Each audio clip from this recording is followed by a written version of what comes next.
आसंता 10 रे हेबनी घरोई बस धर्मघट सामयिक भावे बस धर्मघट को स्थगित रखिला संघ।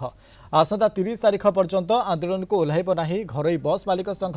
14टी पारामीटर नहीं बस भड़ा वृद्धि पाई प्रस्ताव रखिछि संघ। राज्य में बस भड़ा वृद्धि प्रसंग में परिवहन कमिशनर अमिताभ ठाकुर सहित बस मालिक संघ आलोचना करिछि। डीजेल दर सहित लुब्रिकांट टायर बीमा बैटेरी सुधार कर्मचारी दरमा आदि बढ़ी। गत 6 वर्ष धरी ए समस्त दिग को ध्यान दे भड़ा वृद्धि हुई नहीं। एसबू दिग को देखि भड़ा वृद्धि करने को दाबी रखा राज्य घरोई बस मालिक संघ साधारण संपादक देवेंद्र साहू।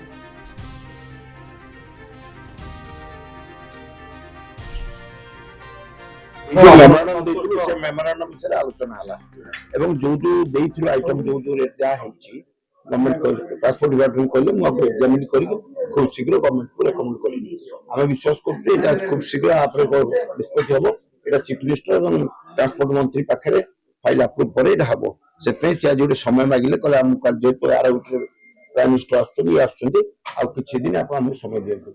आज आम मान डिसाइड करूँ 30 तारीख जाके आम सरकार को समय देलु 30 तारीख भर 30 बर्तमान आंदोलन हबार नहीं 30 तारीख पर 100% भरोसा अच्छी एथरक कहीं अल्टीमेटम अलरेडी दिखाई 10 तारीख करने सरकार चंचल डाकी मझे थे माननीय मंत्री विषय रिव्यू कर सारे ट्रांसपोर्ट सेक्रेटरी रिव्यू कर सारे। आज कमिशन कही सब जगह भेरीफाई करेंगे जो गुड़ा आम देचु ठीक अच्छी भूल अच्छी ताकू सी भेरीफाई करके भावुँ 14 तारीख कि 16 तारीख भितर गवर्नमेंट को पठेबे गवर्नमेंट निष्पत्ति करें।